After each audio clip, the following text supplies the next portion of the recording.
안녕하세요. 네 번째 영상이죠. 일단 지금 전체적인 일정을 보면 소방직 필기 발표가 경기도가 어젠가 발표가 됐었고, 국가직 필기 발표도 얼마 남지 않았고, 지방직은 뭐 교행 같은 경우는 뭐 최종이 나는 곳도 있고, 기타 등등 전반적으로 이제 내년 시즌이 시작되는 시점이라고 볼 수 있겠습니다. 그런데 요걸 이제 제시를 준비하는 과정에서 제시의 결과가 초시 때보다 못한 경우들이 종종 있어요. 그러니까 다시 볼게요. 제시를 하는 것 자체는 좋은데 제시 때의 점수, 제시를 했음에도 불구하고 합격하지 못하는 이유들에 대해서 좀 생각을 해보자고 합니다.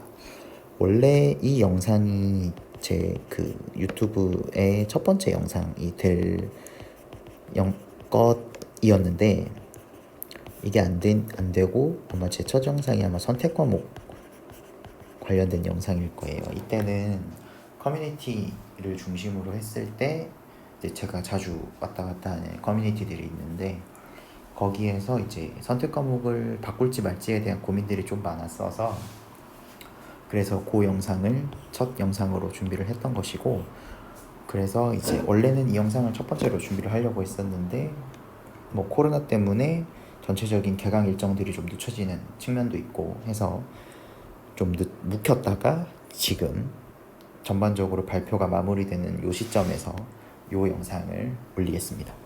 일단 첫 번째는 이것부터 생각해 봐야 될 것 같아요.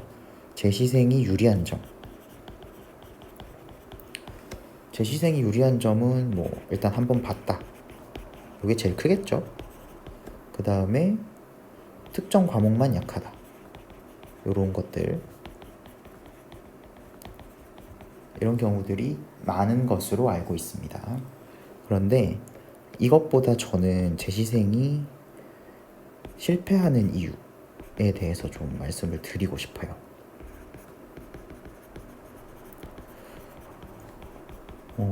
여러 가지 이유가 있겠지만 가장 큰 문제는 경각심이 좀 떨어집니다.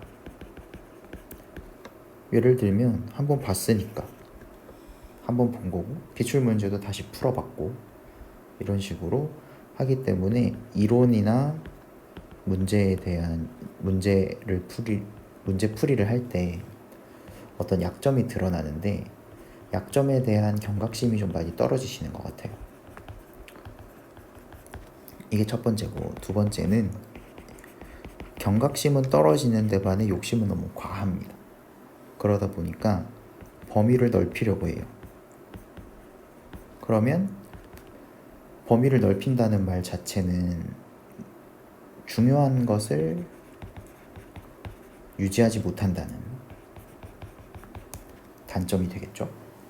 그렇기 때문에 막상 지금은 크게 문제가 없을 수 있어요. 단원별로 공부를 하고 시작 시점에서는 단원별로 공부를 하고 기출문제도 단원별로 푸시는 경우들이 많기 때문에 문제가 안 되는데, 이게 언제쯤 생기냐면 이 욕심을 부려서 범위를 넓힌 것의 부작용이 언제 생기냐면 1월쯤 생깁니다. 1월에서 2월부터 보통 이제 동영 시즌이 시작되는 과목들이 있잖아요. 대표적으로 한국사 같은 거. 동영 시즌이 시작이 되면 그때부터 느껴져요. 굉장히 기본적인 문제들을 틀립니다. 그러면 자신감이 굉장히 많이 떨어져요. 자신감 굉장히 많이 떨어집니다. 이건 당연히 맞춰야 되는 건데, 알잖아요. 공부를 해봤으니까. 자신감이 떨어지고 거기서부터 슬럼프가 오고, 그러면서 자신감이 떨어지면 기본적인, 뭐라 그래야 되나, 기본을 점검해야 되는데 기본을 점검하지 않고 또다시 범위를 늘립니다. 내가 모르는 게 있나 보다, 좀 더 해야지, 뭔가를 더 알아야지, 약간 이런 식으로. 그러면 이 악순환이 계속 반복돼요. 그리고 시험장 가서 고난도 문제 한두 개 더 맞추고 기본적인 그렇게 하고 나서 시험장을 가면요, 고난도 한두 개 어쩌다가 맞춥니다. 틀릴 수도 있겠죠. 근데 기본 문제에서 3-4개를 틀려요. 결국 점수가 떨어지죠. 특히 이런 게 어디서 많이 발생하냐면 자신 있는 과목에서 이런 상황이 발생합니다. 정리해 볼게요. 제 시생이 유리한 점 분명히 있습니다. 한번 봤다는 것도 있고, 전 과목이 다 약한 게 아니라 공부를 했다면, 초시 때 공부를 올바른 방향으로 했다면 전 과목이 다 약하지 않고 특정 과목만 약해요. 그런데 이런 유리한 점을 잘 살리지 못할 경우에는 특히 약점인 이론이나 문제풀이 과정에 대한 경각심이 떨어집니다. 나는 초시생들보다 더 많이 했는데 좀 더 하면 되지, 다시 보면 되겠지, 막연한 자신감만 생겨요.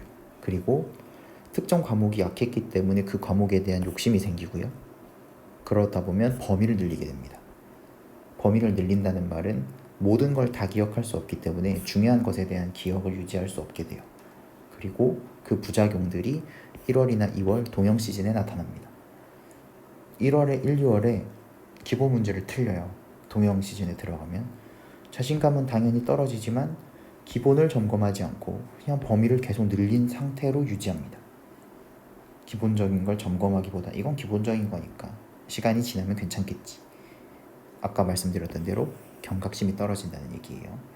그리고 시험장에 가면 고난도 한두 개 맞춰요. 근데 기본적인 거 3-4개를 틀립니다. 총점이 당연히 떨어지죠. 특히 자신 있는 과목에서. 여기까지 이해되셨어요? 혹시 본인이 지금 제시를 준비하고 계신 분이 범위를 늘리려고 생각하고 있지 않는지 한번 고민을 해보시기 바랍니다. 이런 문제가 어디서 많이 발생하냐면 국어랑 영어에서는 그렇게 많이 발생하지 않아요. 왜냐하면 국어랑 영어는 최근에 이제 독해 비중이 올라가는 거를 여러분들도 많이 알고 계시기 때문에 국어랑 영어에서 이런 문제점이 생기진 않습니다. 문제가 되는 경우는 한국사예요. 국가직이 지방직보다 약간 어려웠잖아요. 한 문제 내지 2문제 정도. 그 다음에 행정학, 국가직 엄청 어려웠죠. 행정법, 뭔가 안정적으로 90점 이상을 받고자 하는 욕심들이 있습니다. 요 3과목에서 가장 많이 발생한다고 저는 생각해요. 경험상으로도 그렇고 상담이라고 해야 되나? 이제 주변 분들, 공시생 분들의 얘기를 들었을 때도 그렇고 요 3개의 과목에서 욕심을 부려가지고 범위를 늘리려고 하시진 않는지 한번 생각을 해보셔야 될 것 같습니다. 그럼 요렇게 볼게요. 그러면 이거를 제시를 성공하기 위해서는 뭐 어떻게 해야 되느냐. 저는 초시에 붙지 않고 제시에 붙었으니까요. 아무래도 이 과정을, 지금 말씀드린 요 과정을 겪었으니까 여러분들에게 말씀을 드리는 것 아니겠어요, 제가. 제 얘기를 좀 하면은 저는 어쨌든 영어가 자신 있는 과목이었습니다. 어쨌든 영어를 예로 제 상황에 좀 맞춰서 말씀을 드려야 되기 때문에 영어를 기준으로 좀 말씀을 드릴게요. 예시를 들어볼게요. 영어에서 저는 기본적으로 단어에 대한 자신감이 좀 없었어요. 다른 부분에 있어서는 뭐 자신감이 어느 정도는 있었지만, 그래서 굉장히 뭐라 그래야 되나, 두꺼운 책을 봤습니다. 그 복화바이블 4.0을 봤었는데, 제시를 시작하면서 지금 결과론적으로 말씀드리면 A것만 보셔도 될 거라고 저는 생각을 해요. 복화바이블을 보실 경우에는. 근데 저는 그때 B권까지 다 봤습니다. 당연히 다른 영역이 문제가 생기겠죠. 문법이라던가 독해라던가. 독해는 크게 문제가 안 되는데 문법에서 까먹는 일이 생겼어요. 문법을 까먹어요. 그래서 그런 문제점들이 아까 초반에 말씀드린 대로 1, 2월에 생겼습니다. 1, 2월에 그런 문제가 생겨가지고 B권을 버렸어요. B권을 버리고 A권만 보고 문제풀이로 보완했습니다. 이런 방식, 이런 과정이에요. 만약에 제가 B권을 더 봤으면 영어 때문에 다른 과목을 못했을 거예요. 영어 때문도 아니고 영어 단어 때문에 다른 과목 어딘가 하나가 문제가 생겼겠죠. 그리고 저는 요거를 언제 3월부터 아니다 2월 중순 요 정도부터 수정해가지고 좀 필수적인 것들을 중심으로 챙기는 것으로 바꿨습니다. 두 번째 한국사 19년 국가직 9급 아니다 18년도 국가직 9급 한국사가 굉장히 어려웠잖아요. 그때 제 점수가 아마 공단기 기준으로 상위 1%였나 2%였나 그랬을 거예요. 당연히 자신감이 생기죠. 이거는 제 얘기입니다. 그래서 제시 때 범위를 늘렸어요. 그리고 이 문제가 끝까지 갔습니다. 결국 국가직 작년 이제 18년도 국가직 9급이랑 제가 합격한 19년도 지방직 9급의 점수가 거의 비슷했어요. 그 말이 뭐냐? 고난도 한두 개 더 받자고 기본 문제 3, 4개를 날린 거죠. 요 두 개. 하나는 방향을 수정했어요. 하나는 수정하지 않았습니다. 이해되세요? 요 차이예요. 그러면 다시 돌아가서 제 얘기를 반면 교사 삼아 다시 보겠습니다. 제시를 성공하려면 제시생의 강점을 살려야 됩니다. 그쵸? 당연한 얘기인데 이거를 이런 과정 때문에 요런 과정 때문에 제시의 강점을 못 살리시는 분들이 되게 많다고 생각해요. 저는. 그래서 지금 이제 어떻게 하면 좋겠느냐라는 거를 제 경험을 바탕으로 말씀을 드리면 첫 번째, 범위는 늘리지 마세요. 범위를 늘리지 않는다는 말은 기본적이고 필수적이고 빈출되는 누구나 맞춰야 되는 그런 문제를 좀 더 선명하게 하는 작업을 하시기 바랍니다. 이해되시죠? 요 작업을 하는 데 있어서 저는 개인적으로 가장 도움이 되는 거는 OX라고 생각해요. 뭐 한국사도 OX가 있고 행정학도 그렇고 뭐 영어 문법도 그렇고 그리고 또 뭐 있죠? 행정법도 그렇고 OX나 문장 형식으로 된 교재들이 있잖아요. 그런 교재들로 기본적이고 필수적이고 빈출이 되는 부분들을 조금 더 선명하게 채우시기 바랍니다. 뭐 개인적으로 이거를 강의까지 듣기에는 좀 무리라고 생각을 해요. 취약 과목에 좀 더 집중을 하셔야 되기 때문에. 두 번째, 이론을 반복하기보다는 기출 문제를 좀 다시 푸셨으면 좋겠어요. 기출을 이제 제시를 시작하는 시점에서 기출을 다시 보면요, 첫 번째, 까먹은 내용 다시 생각납니다. 그쵸? 아무래도 공부를 한 달 정도는 쉬셨을 테니까 까먹은 내용 확인하고 보완하셔야 돼요. 뭐 발췌독 같은 거 있겠죠? 두 번째, 문제를 좀 더 디테일하게 보실 수 있어야 돼요.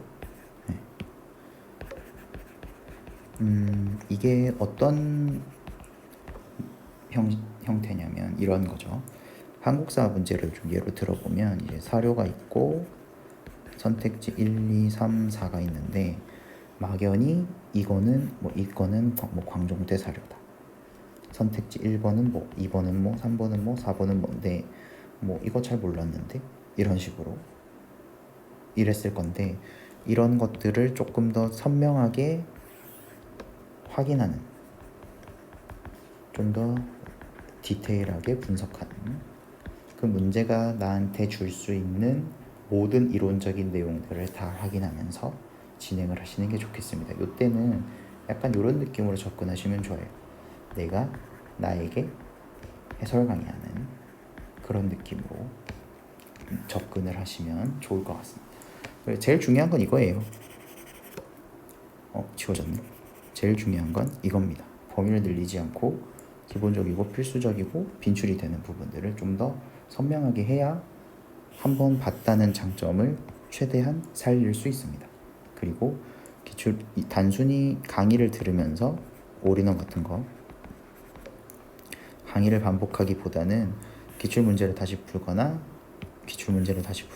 OX나 문장 형태로 되어 있는 교재들 보시면서 까먹은 내용들 확인하시고 스스로 확인할 수 있어요. 한번 좀 했으면. 그리고 조금 더 문제들을 디테일하게 분석하실 수 있어야 됩니다. 그리고 그 관점의 기준은 내가 약간 나에게 해설 강의하는 정도, 해설 강의하는 그런 느낌으로 진행을 해보시면 생각보다 뭔가 드리는 노력 대비, 드리는 시간 대비 진도를 좀 많이 나갈 수 있고, 진도는 많이 나갔지만 내가 모르는 부분들을 빈출을 중심으로 기본적이고 필수적인 부분들을 중심으로 특정하게 딱 정해진 범위 안에서 선명하게 하는 작업을 디테일하게 진행을 했기 때문에 진도 훨씬 빨리 나가는 것 대비해 내가 올릴 수 있는 점수, 내가 유지할 수 있는 점수의 폭이 굉장히 넓어질 거예요.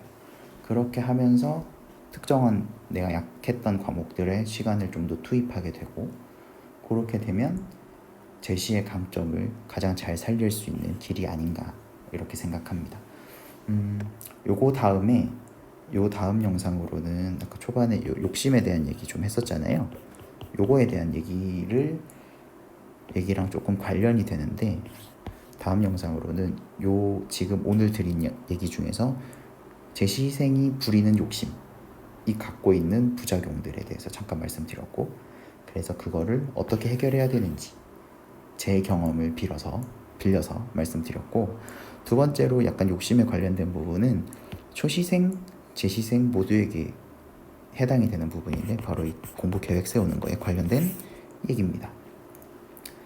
계획을 세울 때도 욕심을 부리면 계획이 산으로 가는 경우들이 많이 생기는데, 어떤 원인, 어떤 배경에서 그렇게 욕심을 부리게 되고, 아니면 나는 욕심을 부리지 않았는데 결과론적으로 욕심을 부리게 되는 상황들이 있거든요. 그런 공부 계획과 관련된 부분에 대해서 말씀을 드릴 수 있도록 할게요. 오늘도 굉장히 부족한 영상이지만